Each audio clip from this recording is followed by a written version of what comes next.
envy is actually just showing you that something is possible for you too. That when you see this thing that you want that you don't have, it's actually just the evidence that it is possible. Those feelings or thoughts of envy can be the exact gift you need to motivate you to start taking steps towards something you really want, or just playing around with building new neural pathways for yourself to help your brain to see what's possible for you, reinforcing the magic that is the life we all live. Welcome to the Love Your Brain podcast, the podcast designed for everyday people who are ready to hop off the negative thought hamster wheel and enjoy a less hostile environment in their own brains. Our brains are where we live our entire lives, and I'm on a mission to help people see that they have everything they need to make it a happier place to be. So join us for this episode of the Love Your Brain podcast. Let's get started. Welcome back to the Love Your Brain podcast, or welcome if you're new. Today, we are going to be tackling the topic of envy because so many people seem to have a really negative view of envy, that it's a negative way to be or feel. And they often really just try to fight it or try to convince themselves that they aren't feeling envious or that they shouldn't feel envious. But envy doesn't have to be a bad thing. It actually can be a really beautiful thing. But I think it helps to understand what the brain is doing in the moments where it's experiencing envy and how we can use that going forward. But first, let's unpack what exactly is envy. Now, you are actually going to find a variety of definitions of envy if you search the web. And I am no Merriam-Webster, but I'm going to tell you what I think is the core of envy and how that often looks when you look it up online. So, to me, envy is simply having a thought or a feeling that we want something that someone else has. It's when you look at someone else, their belongings or their experiences, and you think to yourself, oh man, I really wish I had that. What's interesting is if you look it up online, you are going to find that as a basic definition, but some places will actually define it not just as that, but also what happens in your brain after you have that thought. And what I mean by that is many places will actually define envy as not only the thought or feeling of wanting something, but also then what occurs after, which is often a self-loathing that happens of, I don't have that now, and how terrible I feel now that I don't have that thing, or all the reasons why you can't have that thing. There's often these secondary thoughts or feelings that happen after you have that initial thought. And some places will actually define envy with that. I think that's going a little too far personally. For me, envy really is that first thought or feeling of wanting something that someone else has. What happens after that is really what we're going to talk about today, which is what the brain is doing in that process, which can be changed if you choose to. So let's go ahead and unpack a little bit about why I think our brains connect envy with a negative thought process.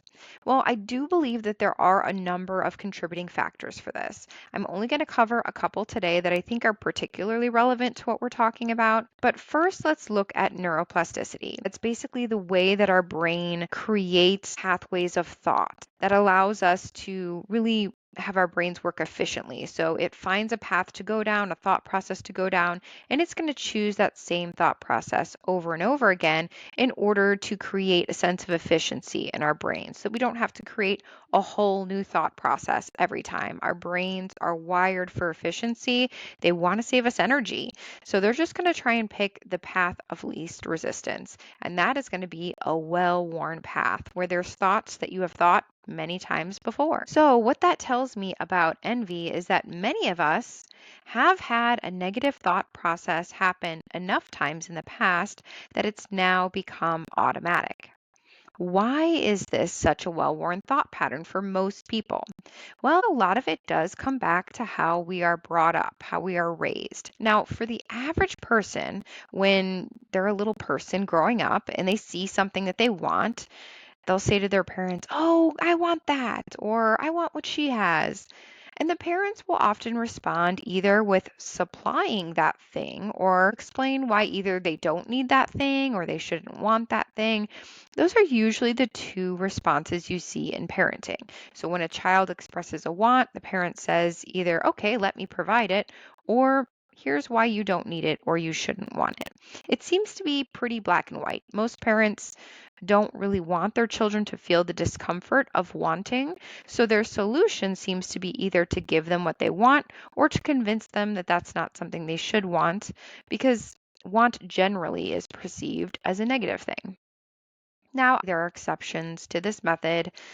Many parents out there are doing different methods these days, but I think for the average person, that's typically what their childhood looked like, unless you're in a rare, unconventional situation where maybe your parents were, you know, extremely wealthy, and so most wants were almost always met with just providing what was needed. And obviously, most parents want to provide everything their child wants growing up. They want to feel capable of providing everything their child could desire. I think that's a very normal feeling. But unfortunately, the solution seems to be then if you can't provide it, then just convince the child that they shouldn't want that thing for whatever reason, because maybe it's outside of their means for the family to provide, or they'll say the child isn't old enough, or they don't deserve it, or whatever the case is. The parents try to convince them that, thinking that it will take away the pain of the wanting. And now I'm not trying to make this a rant about bad parenting or anything like that. Frankly, I'm not even suggesting that there is like a perfect formula for a better response that logistically makes sense sometimes in the chaos of parenting. All I'm trying to illustrate here is how the basic neural pathway in our brains has programmed the desires for things, for wants, to generally have a negative connotation when we can't immediately receive it, which may have some relation to how we also see that thought or feeling associated with envy. And later on, I will go into a bit more detail about some of the positive spins on this I've observed. But I also just want to put out there, and I won't go too far into this topic, but there are also some very common spiritual teachings that state that envy and even want are actually the opposite of a virtuous thought or feeling. And so, for many kids growing up, if they're brought up in a home where that's instilled, these spiritual teachings, that can also contribute to this having a negative connotation. But again, we're not going to go too far into the weeds with that today. But another reason why I think envy in particular is tricky for our brains is because when we see something outside of us that we want, something that someone else has or is experiencing, that means that in our own current reality, we're not experiencing it. And the reason why our brains have a hard time connecting those two, with connecting with something outside of our own reality, is that our brain's job is to keep us safe and to keep it working efficiently. And experiencing a different reality usually entails both not feeling safe because it's unknown, but it also affects efficiency. Anytime you create a new thought or a new thought process, that is less efficient at first. So, immediately our brain's reaction when we see something very far outside of ourselves that we think that we want is to try and do the things that it needs to do to stay safe and to continue with its efficient patterns. So, let's go ahead and play out an example here. And say you see someone pull up and they've got a really cool car that you want and you're feeling envious of them. Okay, so here we are having this feeling of envy about this person who has a car that we want. And usually the first thought for most people is, I'm feeling envious of their experience because they have this car that I want. That's not my current reality. And usually the first thought is something related to income, right? Most people immediately think that person's just making more money than me. So your brain is going to look at that scenario and it's going to try to build a story to keep itself working efficiently and to keep you safe. So that story might be something to show you that there's something scary about trying to make more money or to change your priorities with money, whatever the case is. And it will immediately shut it down, because when it comes to doing anything outside of what is normal for you, it will pose a potential danger in your brain. And again, your brain is built for safety. It wants to avoid that at all costs, which, thank you, brain. I'm glad you're keeping me safe. And any new thought in this situation is not going to be something our brain's going to work towards, because that creates a lot of work for the brain. It's not very efficient. And again, our brains are built for efficiency. And to make matters worse, sometimes our brain's desire for that efficiency equates to familiarity. And same with safety, right? Those are both associated with what is familiar. And so it can almost distort the space between where you are and that thing that you want because there's so much unknown there, so much that could create danger, so much that might require a lot of effort. So the brain is seeing all these tiny things that will impact its functioning and really distort the whole picture for us. But what's funny is there's so much else that could be happening here. And this is where it gets good.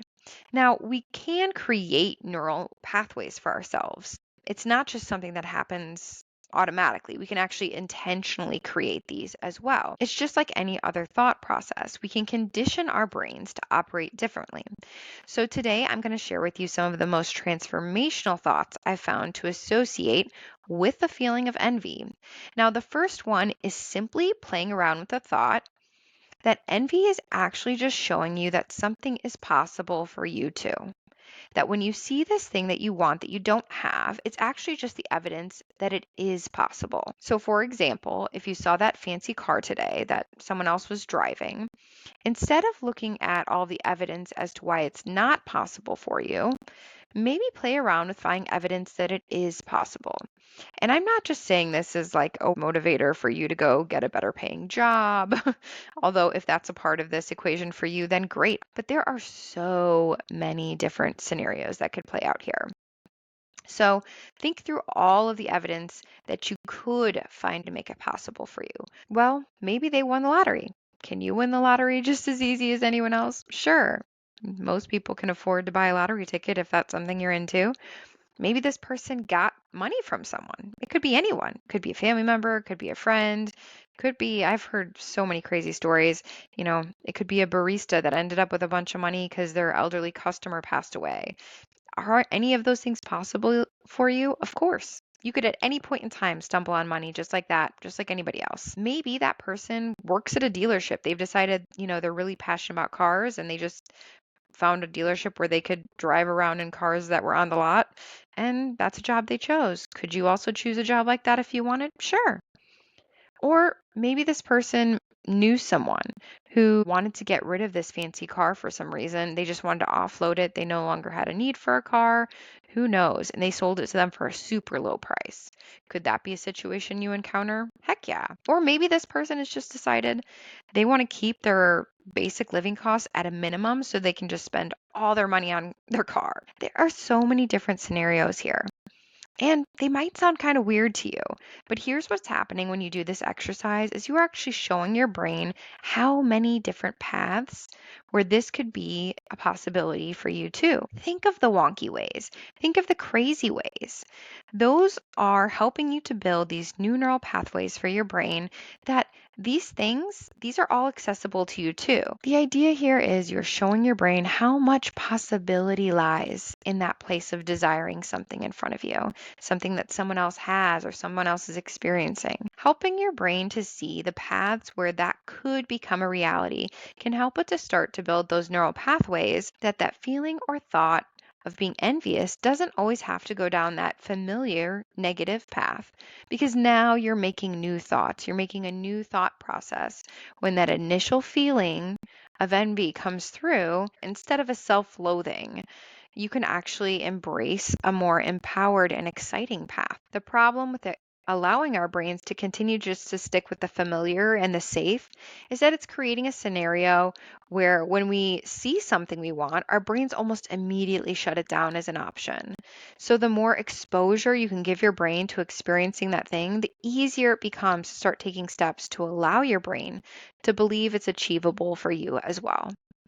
And to circle back on the parenting topic, I will say once in a great while, I'll see parents actually implement some forms of this as well. You'll hear them respond to their kids when their kids are complaining about wanting something someone else has or whatever the case is, and they'll have more of a conversation with them. They respond by asking more questions about what they want. Why do they like it? How do they think that person got it? How do they think it might be possible for them too? So, if you are on a journey of reparenting yourself, this could be a great exercise to try. When you start to feel envy pop up, don't be afraid of it. Lean into it. Explore it by asking yourself those questions too. Why does it appeal to me? Are there things about that experience or that item that I want to work towards? How do I think that person got to that place? How can that be possible for me too? What are all the wild and wonderful surprises that could happen to allow that to be my reality too? Make it a fun experiment with your own brain. Those feelings or thoughts of envy can be the exact gift you need to motivate you to start taking steps towards something you really want, or just playing around with building new neural pathways for yourself to help your brain to see what's possible for you, reinforcing the magic that is the life we all live. To want is good. Wanting for me has always felt like it arises when our inner spirit is speaking up. And it's always been something I thought was helpful to listen to explore more of. I think wanting itself and even being envious of another can really have the ability to draw us back to our authentic selves in a really interesting way. Those strong feelings of desiring anything, but particularly something we see playing out for someone else, might just be the future our hearts are longing for that we may be ignoring. So, seeing those annoying and painful feelings of envy and meeting them and allowing them to be present, exploring with them, seeing what they're trying to show you about your authentic self, what you truly want, it can be liberating. If you can teach your brain that anything and everything you want is possible, that all of it's on the table for you. You don't have to have it right now, but you can explore it, maybe in ways you haven't considered. That is truly the magic of life. Don't discount the unexpected. Teach your brain to expect the unexpected magic in life and bring that creativity to your own thought life. It might just make your brain a happier place to be. Have a great week, guys.